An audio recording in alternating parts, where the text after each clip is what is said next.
নমস্কাৰ আজি আমি আলোচনা কৰিম ক্লাছ 6ৰ হিন্দীৰ পাঠ মন কে জিতে জিত পাঠ নম্বৰ হৈছে আমাৰ 13 পাঠটো আমি আলোচনা কৰিবলৈ যোৱাৰ আগতে পাঠৰ আৰম্ভণিতে দিয়া এই বাক্যশাৰী চাওঁ কিহৰ বিষয়ে পাঠটোত দিয়া আছে ইয়াত লিখা আছে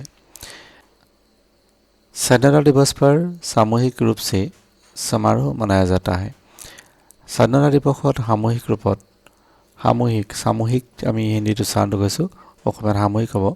সামূহিক ৰূপত সমাৰোহ অসমীয়াত আমি সমাৰোহ শব্দটো ব্যৱহাৰ কৰোঁ সমাৰোহ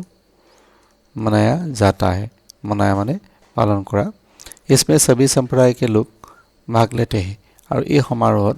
सभी संप्रदाय অসমীয়াত আমি কি কওঁ সম্প্ৰদায় के लोग भाग लेते हैं भाग লোৱা মানে অংশগ্ৰহণ কৰিছে शीला के पिताजी हर साल इस समारोह में भाग लेते हैं शीलार देताको এই সমাৰোহত প্ৰতি বছৰ हर साल আমি অসমীয়া যদি ক'বলৈ যাওঁ প্ৰতি বছৰ हर साल इस समारोह में भाग लेते हैं शीला को भी समारोह में भाग लेने की इच्छा हुई और এই সমাৰোহত এবাৰ शीला নামৰ ছোৱালীগৰাকীও ভাগ ল'বলৈ মন গ'ল বুলি কৈছে ভাগ লোৱা মানে অংশগ্ৰহণ কৰা অংশগ্ৰহণ আমাৰ অৰ্থাৎ এই পাঠত আমাৰ স্বাধীনতা দিৱসৰ সমাৰোহৰ বিষয় দিয়া আছে গতিকে এই পাঠটোত কি আছে আমি আলোচনা কৰোঁ शीलाए কৈছে पिताजी मैं भी आपके साथ স্বাধীনতা दिवस का समारोह देखने जाऊंगी शीलाए নিজৰ দেউতাকক কৈছে पिताजी মানে আমি দেউতাকক কওঁ দেউতাক मैं भी आपके साथ স্বাধীনতা दिवस का समारोह देखने जाऊंगी মইও আপোনাৰ লগত স্বাধীনতা দিৱসৰ সমাৰোহ চাবলৈ যাম বুলি शीलाए দেউতাকক কৈছে पिताजी অৰ্থাৎ शीलाए দেউতাকে কি কৈছে এটো চাও तुम भी जाओगी क्या अगर जाना है দেউতাকে সুধিছে तुम भी মানে তুমিও जाओगी क्या তুমিও যাবা নেকি अगर जाना है तो जल्दी जल्दी तैयार हो जाओ नहीं तो देर हो जाएगी যদি তোমাৰ যাবলৈ আছে अगर जाना है तो जल्दी जल्दी সোনকালে तैयार মানে হাজু হ'বলৈ কৈছে नहीं तो देर हो जाएगी নহলে আমাৰ দেৰি হৈ যাব বুলি কৈছে नहा धोकर नाश्ता करने के बाद बाप बेटी दोनों घर से निकल पड़े नहा धोकर नहा माने गा धुई मेली नाश्ता खाद्य आहार ग्रहण करी करने के बाद बाप बेटी दोनों घर से निकल पड़े बाप और अर्थात देताके और शीला बेटी शीला दोनों घर से निकल पड़े घरों पर उलाई गल समारोह स्थल पहुँचते उन्हें आधा घंटा लग गया समारोह जो स्थान आছিলে তাত পাবলৈ তেওঁলোকৰ সময় লাগিলে গৈছে আধা ঘণ্টা সময় লাগিলে समारोह शुरू होने ही वाला था समारोहখন আৰম্ভ হ'বলৈ शुरू माने आरंभ होने माने হ'বলৈ वाला ही था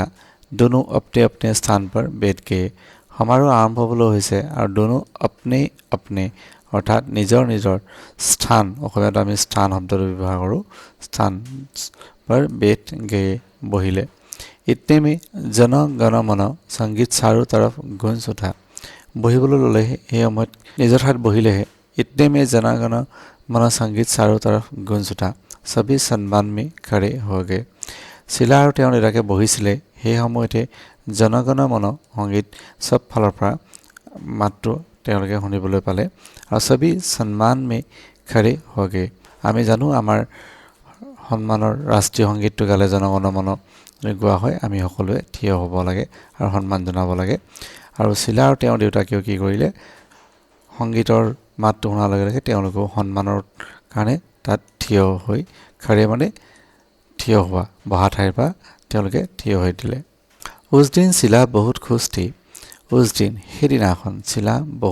बहुत खुश মানে आनंद लगा বা সুখী हुआ खुश थी खासकर तरह तरह के नृत्य देखकर और गाना सुनकर उसे बहुत आनंद मिला বিশেষকৈ খাসकर মানে বিশেষভাৱে तरह तरह মানে বিভিন্ন ধৰণৰ নৃত্য নাচ দেখৰ মানে চোৱা আৰু গানা তোমালোকে গম পাইছা গানৰ কথা কৈছে सुनकर उसे बहुत आनंद मिला বেলেগ বেলেগ ধৰণৰ নৃত্য আৰু গান দেখি शीला মনত बहुत ভাল পালে গৈছে आनंद मिला शीला को वो गाना बहुत पसंद आया शीला को वो गाना এটা গান बहुत पसंद মানে ভাল লাগিলে এটা এই গানটো কি হয় सारे जहां से अच्छा हिंदुस्तान हमारा এই গানটো উনি शीलाए बहुत ভাল পালে বুলি কৈছে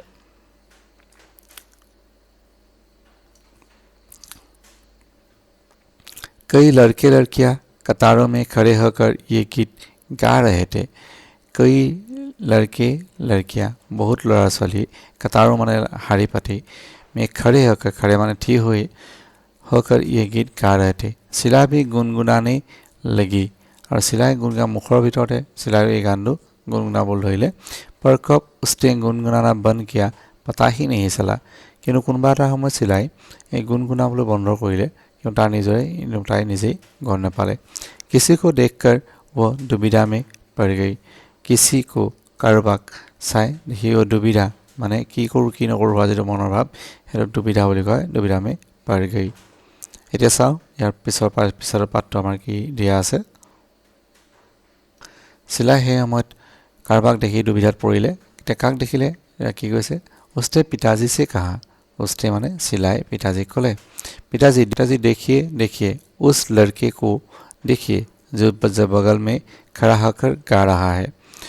ক'লে যে কাষত থকা बगल माने কাষত থিয় হৈ खड़ा होकर মানে থিয় হৈ থকা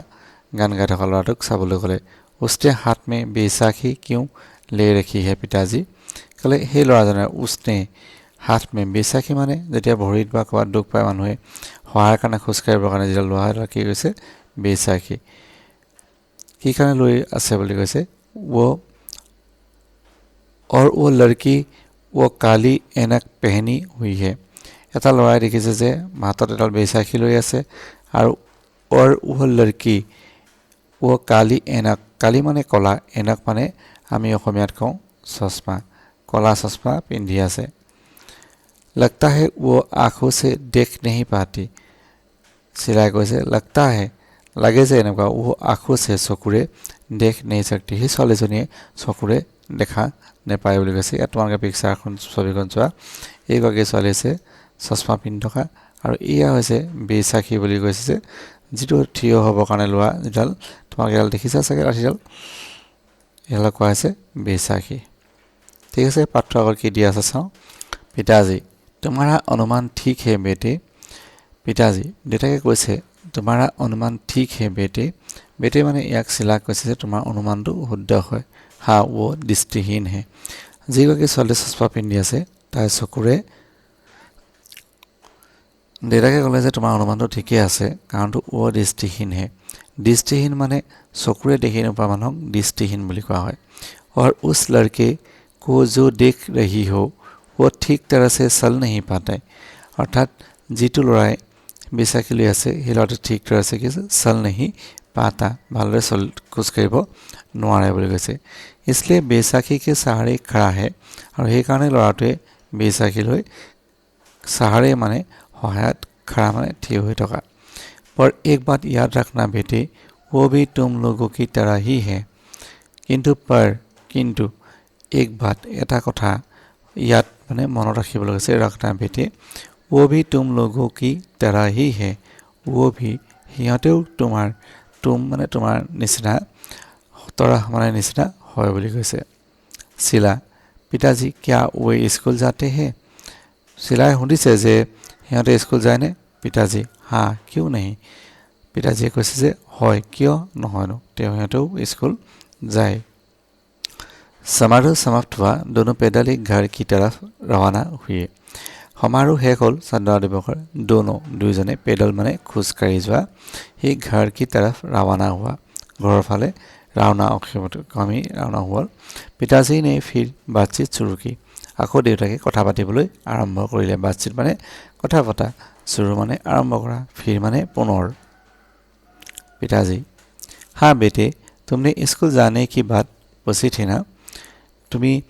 तुमने स्कूल जाने की बात पूछी थी ना। तुम्हें स्कूल जाओ था सुनो होने पर शायद तुम्हें मालूम नहीं तुम्हें हयतो न जाना कि आजकल एक साथ सभी बच्चों की पढ़ाई आजकल माने आजिकाली एक साथ माने एकेलगे सभी माने सकलो बच्चों माने लड़ा छोवाली की पढ़ाई लिखाई की व्यवस्था हो रही है। सबरे पढ़ा लिखा व्यवस्था आजिकाली करिছে। कानों से कम सुनने वाले आँखों से कम देखने वाले ठीक तरह से बोल ना पाने वाले अच्छी तरह से चल ना पाने वाले ऐसे सभी बच्चे ইয়াত কৈছে চোৱা যিবিলাক कानों से कम सुनने वाले कानर পৰা যে কম শুনে आँखों से अर्थात चकु से कम देखने वाले कम माने देखने वाले माने देखि নোপোৱা ঠিক तरह से बोल न पाने वाले ভালদৰে কথা ক'ব নোৱাৰা बोल माने কথা কোৱা अच्छी तरह से चल न पाने वाले जी ভালদৰে খোজ কাঢ়িব নোৱাৰে ऐसे सभी बच्चे तुम लोगों के विद्यालय में ही पढ़ सकते हैं এনেকুৱা ধৰণৰ ল'ৰা ছোৱালী আজিকালি কি হয় তোমালোকৰ স্কুলতে পঢ়িব পাৰে বুলি কৈছে खुशी की बात यह है कि आजकल सभी प्रकार के विद्यार्थी को एक साथ ही विद्यालय में पढ़ाने की व्यवस्था की जा रही है खुशी माने आनंदर कथा बात माने कथा यह है कि आजकल सभी प्रकार के विद्यार्थियों को সকল ধৰণৰ विद्यार्थी एक साथ एक ही विद्यालय में पढ़ाने की व्यवस्था की जा रही है आजिकाली সকলো ল'ৰা ছোৱালীকে একেখন বিদ্যালয়তে পঢ়োৱাৰ ব্যৱস্থা কৰিছে বুলি কৈছে শিলা पिताजी उस दिन मैंने मामाजी के घर में सूरदास जी की तस्वीर देखी थी শিলা কৈছে पिताजी उस दिन সেইদিনাখন मैंने মই मामाजी মানে মামাৰ কথা কৈছে घर में सूरदास जी की सूरदासर এখন ছবি দেখিলে तस्वीर माने छवि वे भी दृष्टिहीन थे ना क्या वे भी दृष्टिहीन विद्यालय में पढ़ते थे सूरदासो तो दृष्टिहीन आছিলে তেওঁ কি দৃষ্টিহীন বিদ্যালয়তে পঢ়িছিলে নেকি দেউতাকক শিলাই প্ৰশ্ন কৰিছে देवरागे কৈছে पिताजी नहीं बेटे নহয় सूरदास जी के ज़माने में इस तरह के विद्यालय थे ही नहीं और हे हम सूरदासर সময়ত তেনেকুৱা ধৰণৰ विद्यालय नाছিলে কৈছে वो बहुत ही अनुभवी थे তেওঁ बहुत अनुभवी एजन व्यक्ति आছিলে वो अपनी साधना और लगन के बल पर ही इतने महान कवि बने सूरदासर কথা কৈছে তেওঁ अपनी साधना নিজৰ সাধনা আৰু লগন মানে কষ্টৰ একেলা লাগি থকা বল চেষ্টাতে তেওঁ কি এজন মহান কবি হৈছে বুলি ক'লে শিলা पिताजी तब तो शारीरिक रूप से बाधाग्रस्त व्यक्ति भी सफल हो सकते हैं पिताजी तब तो তেতিয়াহ'লেতো শাৰীৰিকভাৱে বাধাগ্ৰস্ত মানে অৰ্থাৎ শাৰীৰিকভাৱে তেওঁ যদি সক্ষম নহয় বিশেষ তেতিয়াও কিবা ব্যক্তি भी सफल हो सकते हैं সবাই সেই মানুহজনো সফল হ'ব পাৰিব কৈছে पिताजी हाँ बेटे तुमने सही समझा पिताजी কৈছে হয় तुमने सही समझा তুমি শুদ্ধই বুজিছা मैं अपने एक सहपाठी की बात बताता हूँ মই মোৰ নিজৰ এজন সহপাঠীৰ কথা ক'ব বিচাৰিছো बताता हूँ सुनो हमारे साथ एक लड़का पढ़ता था सुनो শুনা हमारे साथ আমাৰ লগত इसलिए एक लड़का पढ़ता था এজন ল'ৰা পঢ়িছিলে वो बहुत तेज था नाम था जोसेफ उसे ठीक तरह से सुनाई नहीं देता था वो कानों में सुनने की मशीन लगाया करता था वो बढ़िया गाता भी था उस दिन मैंने सुना कि वो आजकल किसी महाविद्यालय में अध्यापक है देउताके তেওঁ নিজৰ লগৰ ল'ৰাজনৰ কথা ক'লে वो बहुत तेज था माने बहुत তেওঁৰ পঢ়াত ভাল আছিলে नाम था जोसेफ তাৰ নামটো जोसेफ আছিলে उसे ठीक तरह से सुनाई नहीं देता था সেই ল'ৰাজনৰ ठीक तरह से सुनाई माने শুনি নাপাইছিলে কৈছে वो कानों में सुनने की मशीन लगाया करता था जोसेफे তেওঁৰ कानों में सुनने की मशीन কথা শুনাৰ মেচিন লগাই থাকে কৈছে वो बढ़िया गाता भी था जोसेफे बहुत ধুনীয়া গান গাইছিলে কৈছে उस दिन मैंने सुना कि वो आजकल किसी महाविद्यालय में अध्यापक है তেওঁ এতিয়া শুনিছে বোলে সেই जोसेफ আজিকালি এখন মহাবিদ্যালয়ৰ কি হয় এজন অধ্যাপক হয় বুলি কৈছে শিলা অধ্যাপক जोसेफ के बारे में सोचने लगे শিলাই অধ্যাপক जोसेफৰ বিষয়ে ভাবিবলৈ ধৰিলে পাঠটো আমাৰ ইমানতে শেষ হ'ল পাঠৰ এটা প্ৰশ্ন উত্তৰবোৰ মই ইয়াত লিখি নিদিওঁ তথাপি আমি প্ৰশ্ন উত্তৰখিনি এবাৰ আলোচনা কৰোঁ কি দিয়া আছে চাওঁ এনে পাঠৰ প্ৰথম প্ৰশ্নটো দিছে শিলা अपने पिताजी के साथ कहाँ गई थी আমি যে গম পাইছিলোঁ যে ইহঁত কৈছিলে স্বাধীনতা দিৱসৰ যিটো সমাৰোহ তালৈ শিলাই নিজৰ দেউতাকৰ লগত গৈছিলে শিলা पिताजी के साथ स्वाधीनता दिवस के समारोह पर गई थी जनगण मन संगीत सुनते ही सब लोग क्यों खड़े हो गए जनगण मनर जितु गान শুনি সবেই কিয় থিয় হৈ গ'ল আমি জানো যে জনগণ মনটো আমাৰ ৰাষ্ট্ৰীয় সন্মানৰ এটা গীত হয় আমি জানো যে জনগণ মনটো আমাৰ ৰাষ্ট্ৰীয় সংগীত হয় আৰু ৰাষ্ট্ৰীয় সংগীতৰ সন্মান জনাবৰ কাৰণে সকলোৱে থিয় হয় শিলা को कौन सा गीत बहुत पसंद आया শিলাৰ কোনটো গান বেছি ভাল লাগিলে তাত লিখা আছে সাৰে জাহা সে আচ্ছা হিন্দুস্তান হামাৰা। এই গানটো চিলাৰ বহুত ভাল লাগিলে। চিলা কো কিয় আনন্দ মিলা, চিলাৰ কি কাৰণে ইমান আনন্দ পাইছিলে? চিলাই এই কাৰণে ভাল পাইছিলে যে এই নাট্য বিভিন্ন ধৰণৰ গীত আৰু নৃত্য তেওঁ চাবলৈ পাৰিছিলে। সৌদাস কোন থে? সৌদাস কি আছিলে? কবি আছিলে। জোচেফ কিয়া কৰতে হে? জোচেফ আছিলে এখন কলেজৰ অধ্যাপক আছিলে। আমাৰ এই পাঠটো আলোচনা ইয়াতে শেষ হ'ল। আৰু এটা পাঠ লৈ তোমালোকৰ মাজলৈ মই আকৌ এটা ভিডিঅ' লৈ আহিম। গতিকে ইয়াতে সামৰিলোঁ পাঠটো। সকলোলৈ ধন্যবাদ।